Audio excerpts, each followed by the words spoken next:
Hello students, welcome back to Vandana's tutorial. आज हम करेंगे Navneet English high level grammar standard 8 इस बुक का chapter number 6 verbs ending in ing gerunds and present participle. आज हम ये चैप्टर करने वाले हैं। इससे पहले आपसे एक छोटी सी रिक्वेस्ट, अगर आप मेरे चैनल पे पहली बार विजिट कर रहे हैं या फिर मेरे चैनल को सब्सक्राइब नहीं किया है तो प्लीज़ इसे सब्सक्राइब जरूर से कीजिएगा और वीडियो को ज़्यादा से ज़्यादा अपने दोस्तों के साथ शेयर भी कीजिए। तो वो बच्चों क्या है, verbs ending in ING, gerunds and present participle. The ING form of the verb is a non finite verb. हम जानते हैं कि जो आईएनजी फॉर्म है वो नॉन फाइनिट वर्ब होता है। That is verb whose form does not change even when the tense of the sentence changes। क्योंकि अगर टेंसेस चेंज होता है सेंटेंस का, फिर भी ये जो वर्ब है आईएनजी फॉर्म वो चेंज नहीं होता है। और जो आईएनजी फॉर्म है वो हम किस में लगाते हैं बच्चों? First form of verb, that is base form of verb, उसमें हम आईएनजी ऐड करते हैं। The ing form of the verb used as a noun is known as a gerund। अभी जो ing फॉर्म है जिसको हम एज अ नाउन यूज करते हैं, कैसे यूज करते हैं बच्चों? नाउन, ओनली नाउन, तो वो वर्ब होता है हमारा gerund। Okay, ing form which is used as a noun is called gerund। The ing form of the verb used as an adjective or in the verb phrase is known as the present participle। और जो verb को ing verb को हम as a adjective use कर रहे हैं, यानी कि जो ing फॉर्म नाउन को क्वालिफाई कर रहा है, नाउन के बारे में इंफॉर्मेशन दे रहा है, तो वो हमारा होता है प्रेजेंट पार्टिसिपल। इसमें एक बहुत ही छोटा सा डिफरेंस है प्रेजेंट पार्टिसिपल और जेरंड में। बच्चे लोग बहुत कंफ्यूजन होते हैं। आपको ध्यान रखना है, जेरंड आईएनजी वो वाला फॉर्म होता है जब हम उसको एज अ नाउन यूज करते हैं सेंटेंस में। ओके, और जब आईएनजी फॉर्म नाउन को क्वालिफाई कर रहा है, it means when we are using ING form as an adjective, तो वो हमारा होता है present participle. I hope it's clear. देखो, मैं आपको एक बहुत और अच्छी तरह से बताती हूँ। अगर जब हमारे पास में कोई सेंटेंस है, ओके, और जब सेंटेंस को आप हिंदी में ट्रांसलेट कर लीजिए, अगर हिंदी में ट्रांसलेट करते वक्त वो जो वर्ड है आईएनजी फॉर्म का, उसमें आता है ना, ने, कैसे वर्ड आएंगे? जैसे खाना, पीना, सोना, पढ़ना, लिखना, उठना, सब में क्या है? ना है। अगर नाना आता है तो वो हमारा क्या होगा? जेरंड होगा। अगर ऐसा आता है कि खाते हुए, पीते हुए, सोते हुए, जागते हुए, चलते हुए, दौड़ते हुए, तो हमारा वो क्या होगा? Present participle. आपको बहुत अच्छी तरह से ये ध्यान में रखना है, जेरंड और प्रेजेंट पार्टिसिपल में कंफ्यूज नहीं होना है। Gerund as a noun use करेंगे और जिसमें ना नहीं आएगा लास्ट में, खाना, पीना, पढ़ना, उठना, सोना। अगर जब हम हिंदी में ट्रांसलेट करते हैं तो वो जेरंड होता है।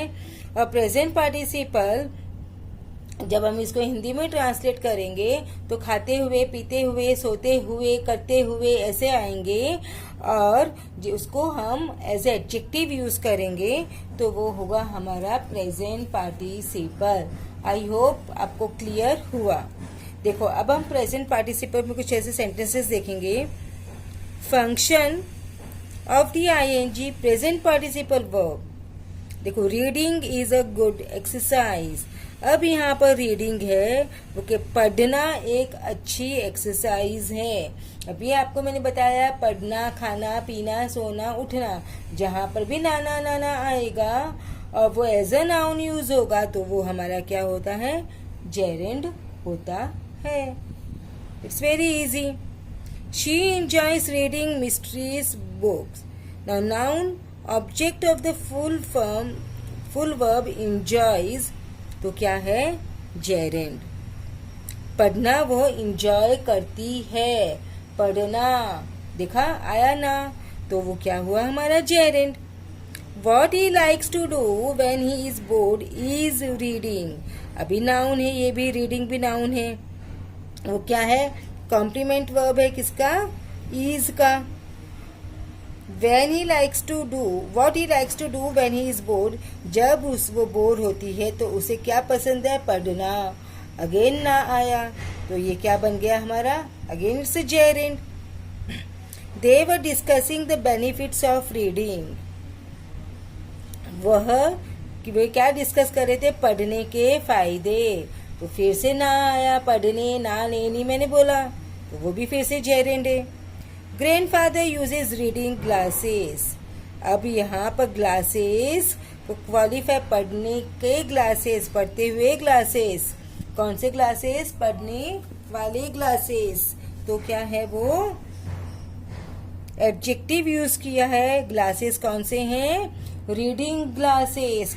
नाउन को क्वालिफाई किया है तो वो हमारा क्या हुआ? Participle. We were reading a books. क्या है? रीडिंग. We were reading. देखो यहाँ पर ऐसे क्या यूज किया है? देखो यहाँ पर ऑक्सिलरी वर्ब्स भी आए हैं साथ में, तो ये हमारा जेरेंड भी नहीं है. पार्टिसिपल कौन सा है? कंटिन्यूअस टेंसेस एज यूज किया है.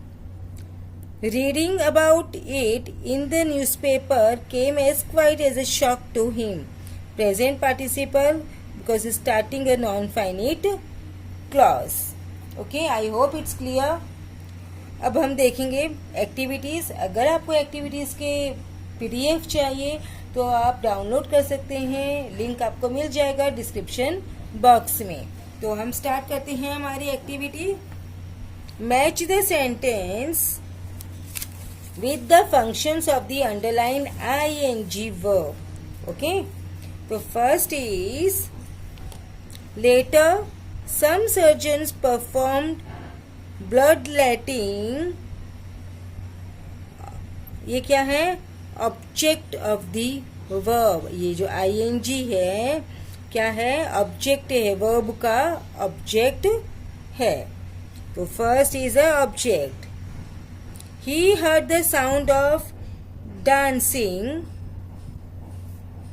Sound of dancing क्या है? Preposition. तो it's a complement of the preposition. आप देखो dancing के पहले क्या आया है? हमारा preposition आया है. तो ये हमारा क्या है? Second one. He is a loving father. कैसा फादर है? Loving father है. तो कैसे यूज किया इसको? एडजेक्टिव. फादर को क्वालिफाई किया है, नाउन के बारे में इंफॉर्मेशन दी है. Father is a noun but father कैसे हैं? लविंग फादर है, तो it's adjective. Kite. Kite flying has a long history. Kite flying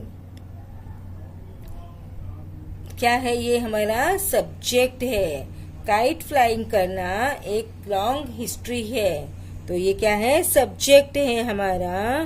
तो ये क्या होगा? Fourth one is a subject of the verb. I want to do something that is interesting. ये क्या है? आई वॉन्ट टू डू क्या करना है? दैट इज इंटरेस्टिंग, यानी कि वो वर्ब के बारे कॉम्प्लीमेंट कर रहा है. क्या है ये? वर्ब को कॉम्प्लीमेंट कर रहा है. इंटरेस्टिंग क्या करना है? क्या करना है? इंटरेस्टिंग. तो it is a complement of the verb. I hope आपको ये समझ में आए. हमने आंसर्स लिख लिए. First is object of the verb है, फर्स्ट का complement of the preposition, it's an adjective. Third fourth one is subject of the verb and fifth is complement of the verb. Now rewrite using the ing forms of the underlined words. अब इसके हमें क्या करना है बच्चों? जो word हमको दिया है वो उसका ing फॉर्म हमको लिखना है. तो first one is done for you. To believe is to find the strength. Believing is finding the strength. The cat went over to her and purred. अब देखो यहाँ पर हमें पास्ट दिया है, लेकिन हम ing फॉर्म किस में लगाते हैं बच्चों? बेस फॉर्म में. यानी कि फर्स्ट फॉर्म ऑफ वर्ब में V1 में लगाते हैं। तो वेंट का V1 क्या होता है? गो। और गो में हम ING हमें यूज करना है। अब हम सेंटेंस को थोड़े बहुत चेंजेस कर सकते हैं और सेंटेंसेस लिख सकते हैं, but condition is what? You do not have to change the meaning of the sentence. Sentence का मीनिंग हमारा चेंज नहीं होना चाहिए। So the cat went over to her and purred. तो हम कैसे लिख सकते हैं? Going over to her the cat purred. Going over to her, comma, the cat purred. The next is she would sit on the bench and practice on her violin. तो क्या होगा? Sitting on the bench. Sitting on the bench, she would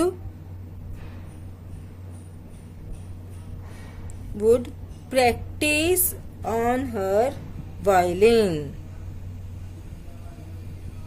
On her violin. The next is the fragrance mingles with the thin smoke that rises from sweet smelling incense. So the fragrance mingles with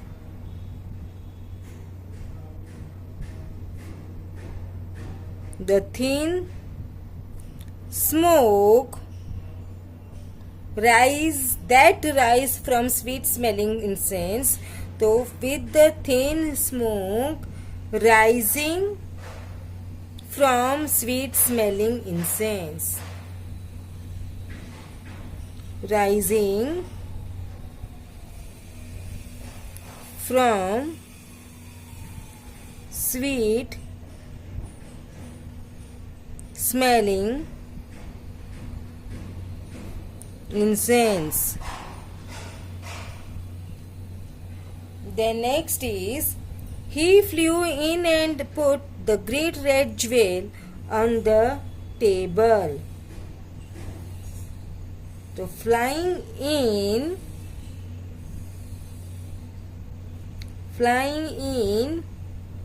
he put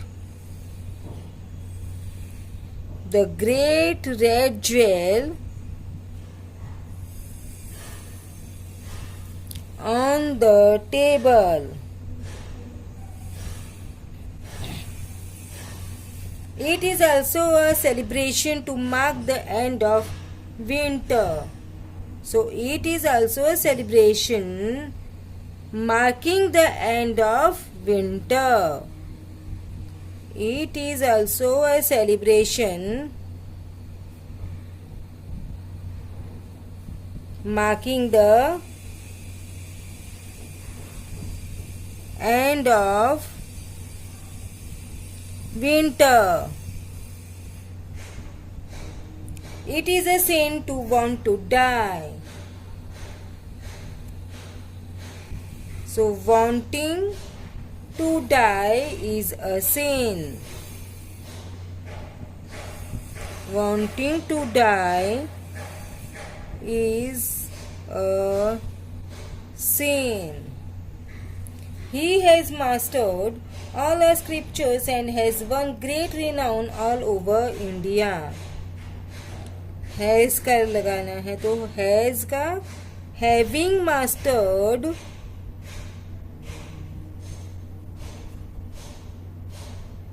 all our scriptures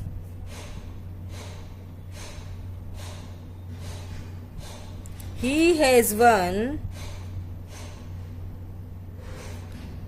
great renown all over India. This is a rope used to tie up buffaloes. So this is a rope used for tie का क्या हो जाएगा tying buffaloes. The last one is, so the Pandit got scared when he heard such a complicated name. So the Pandit got scared on hearing such a complicated name, or on hearing such a complicated name, the Pandit got scared. So the Pandit got scared on hearing such a complicated name. तो बच्चों, इसी के साथ में हमने हमारा जो chapter number 6 है वो फिनिश कर दिया. अब हम मिलेंगे नेक्स्ट वीडियो में चैप्टर नंबर 7 के साथ. सो तब तक take care and keep watching Vandana's tutorial. Channel को सब्सक्राइब कीजिए और दोस्तों के साथ वीडियो को ज्यादा से ज्यादा शेयर भी कीजिए. So thank you once again.